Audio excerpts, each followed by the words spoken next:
Shalom, my friends. Welcome to this week's newscast. I'm going to get right to it. In the Gaza Strip, Israel halted its fire for 6 hours on Tuesday, July 15th, after accepting an Egyptian truce proposal. But with Hamas ignoring the truce and continuing to launch rockets into Israel, it resumed strikes in the afternoon.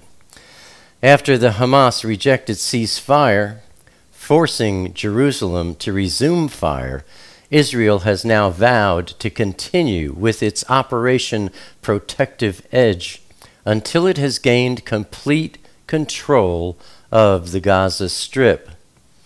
Benjamin Netanyahu said in an evening address aired live on television that Israel has, quote, no choice, close quote, but to respond more forcefully.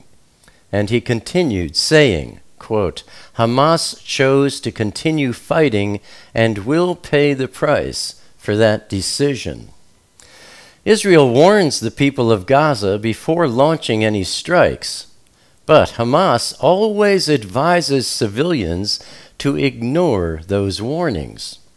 After days of waiting and deliberation, Prime Minister Netanyahu on Thursday, July 17th, directed the IDF to send ground troops into Gaza to strike the terror tunnels into Israel. This was decided after 13 terrorists burrowed into Israel through a tunnel near Kibbutz Sufa. And though initially thought to be a limited incursion, Netanyahu and Defense Minister Moshe Ya'alon directed the IDF to prepare to expand the operation. The Security Cabinet approved the operation after Israel agreed to the Egyptian ceasefire proposal on Tuesday, July 15th. Infantry, Armored Corps, Engineering Corps, artillery, and intelligence units are taking over various areas in Gaza and are all working with one another and the Air Force. They are operating in central and southern Gaza, where Hamas has dug an extensive terrorist tunnel network. The IDF's Southern Command is overseeing the ground offensive. Much of Hamas's ammunition and weaponry is smuggled in from Iran and Sudan through tunnels that stretch from Egypt into Gaza. The Israeli military uncovered more than 20 tunnel access points in Gaza during the ground campaign's first hours on Friday, July 18th. And on Saturday, Hamas soldiers were found going through tunnels dressed in Israeli military garb. Dozens of families fled intense Israeli bombings in northern Gaza on foot and on donkey carts packed with up to 10 people, while explosions from airstrikes could be seen along with outgoing rockets or mortars. Little else moves in Gaza City, where streets are mostly deserted and shops are closed. One exception is, of course, the Shifa Hospital. Most areas of the coastal regions, including Gaza City, have lost electricity, and residents worry about their water supply because they need electrical power to pump water to their rooftop tanks. Israeli airstrikes also continue, with F-16 jet fighters and Apache helicopters, and along the road that runs parallel to Gaza's eastern boundary and about a mile into Israeli territory, dozens of tanks topped with Israeli flags were parked in fields with soldiers on standby.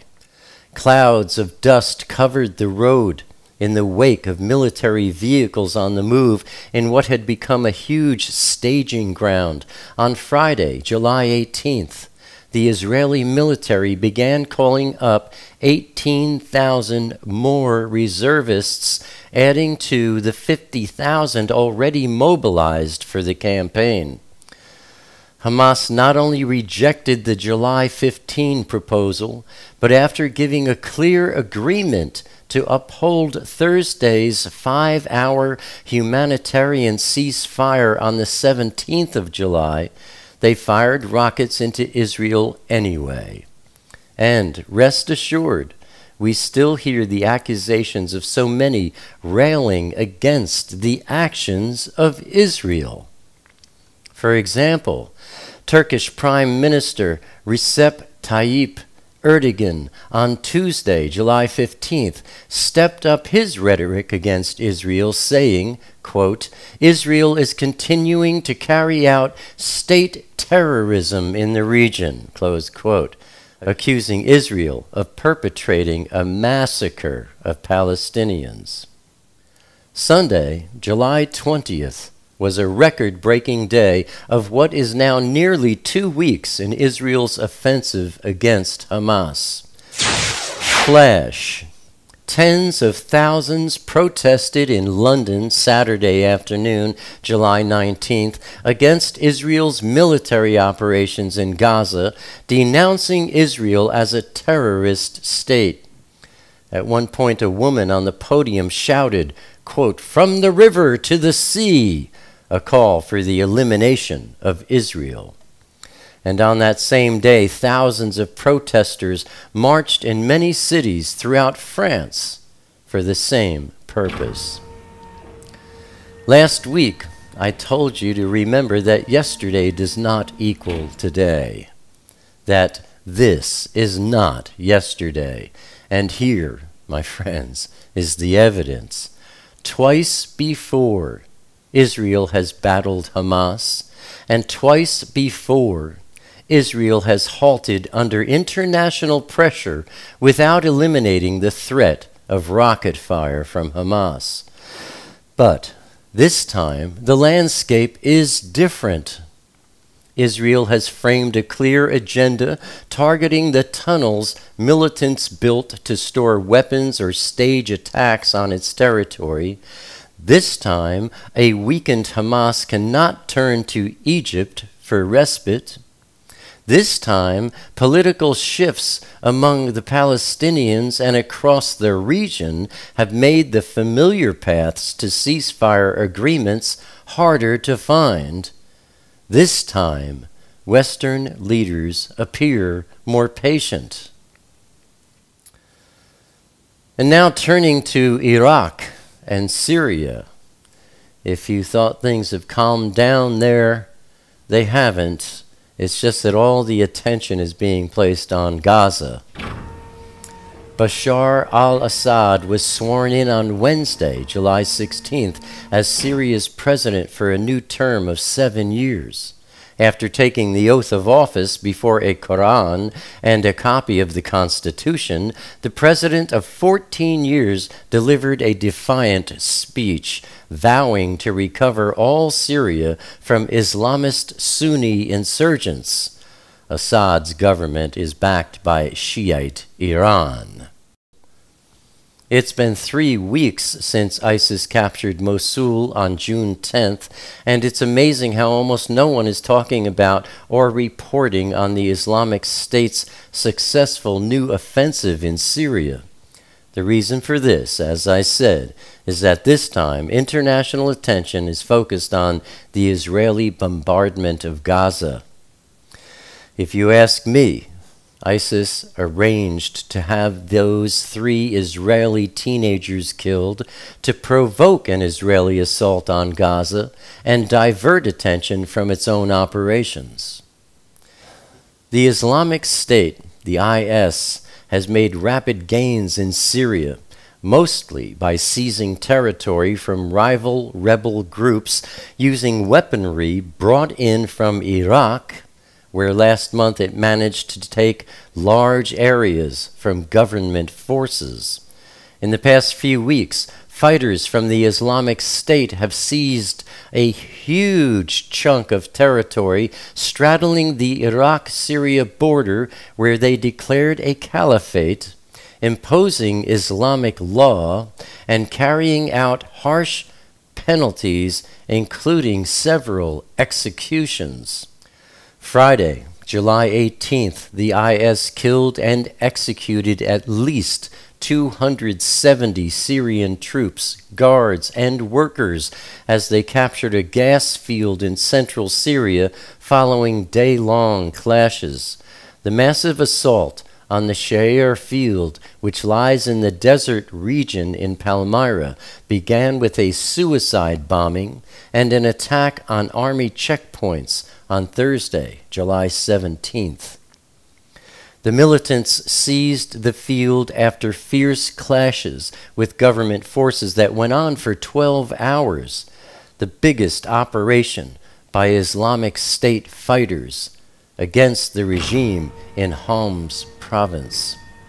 The fate of more than 200 people captured in the facility is still unknown. Turning to the America news, the illegal alien situation and the housing of unintended illegal children entering the U.S. has created a strong upsurge in angry Americans this week. The homeless, for example, have a very strong argument. After all, why aren't we concerned about housing for the many homeless children we already have all over the United States? I have some information about food, my friends. Right now, there are more than 313 million people living in the United States, and the job of feeding all those people is almost entirely in the hands of just a few dozen monolithic companies. If you don't like how our food is produced, or you don't believe that it's healthy enough, it isn't very hard to figure out who is to blame. These corporations are not in business to look out for the best interests of the American people. Rather, the purpose of these corporations is to maximize wealth for their shareholders. So the American people end up eating billions of pounds of extremely unhealthy food loaded with chemicals and additives. These big corporations are raking in big profits, so they don't really care. The distribution of our food is also very highly concentrated. Just 10 gigantic corporations control almost everything that we buy at the grocery stores. And these food distributors are often not very good citizens either. It was recently reported that Arrowhead Water, by the Nestle Company, is running a massive bottled water operation on a drought-stricken Indian reservation in California among the windmills and creosote bushes of San Gorgonio Pass. A nondescript building stands flanked by water tanks. A sign at the entrance displays the logo of Arrowhead 100% mountain spring water, with water flowing from a snowy mountain. The plant, located on the Morongo Band of Mission Indians Reservation, has been drawing water from wells alongside a spring in Millard Canyon for more than a decade. But as California's drought deepens, one can only wonder whether it's right to sell water for profit in a desert region where springs are rare and underground aquifers have been declining. And of course, Nestle doesn't stop to ask whether it's right or wrong. Maybe you're thinking that you can avoid all these corporations by eating organic and by shopping at natural food stores. Well, it isn't quite as easy as that. Over the past 20 years, Whole Foods Market has gobbled up its competition, including Wellspring Grocery, Bread of Life, Bread and Circus, Food for Thought, Fresh Fields, Wild Oats Markets, and others. Today, the chain dominates the market because it has no national competitor. Over the past 5 years, its gross sales have increased to nearly $12 billion, and its net profit has quadrupled to $465.6 million. One of the ways it's achieved this profitability is by selling conventional foods under the false illusion that they are better than products sold at a regular grocery store. If you're shopping at Whole Foods, please consider this point.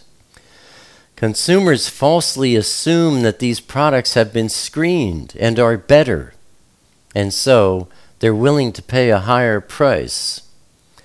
Not so, my friends. Buy the organic, but these other products that you can get elsewhere, pay attention to the prices. The distribution of organic foods is also extremely concentrated. A little-known company, United Natural Foods Incorporated, UNFI, now controls the distribution of organic and natural products. This company has a contract with Whole Foods and is the major source of these products for remaining independent natural food stores. And by the way, if you're not familiar with this yet, when you see all natural on a package, it means nothing. Thanks to lobbying in Washington, D.C., all natural doesn't mean what you would think it means. It's just a gimmick to get you to purchase things that are not all natural. Back to UNFI, this relationship that UNFI has with Whole Foods has resulted in increasingly high prices for these foods. Small manufacturers are dependent on contracts with UNFI to get their products to market, and conversely, small retailers often have to pay a premium price for products because of their dependence on this major distributor. Unfortunately, the vast majority of Americans seem quite satisfied with the status quo.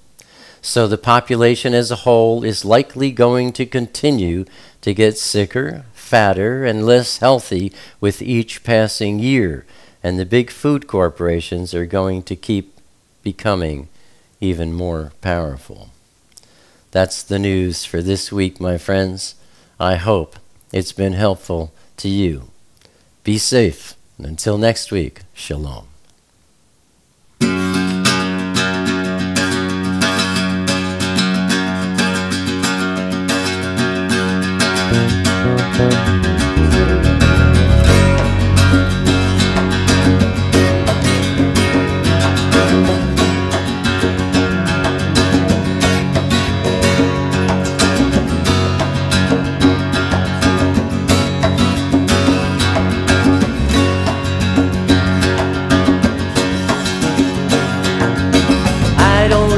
Crowded rooms, I need more space than I consume.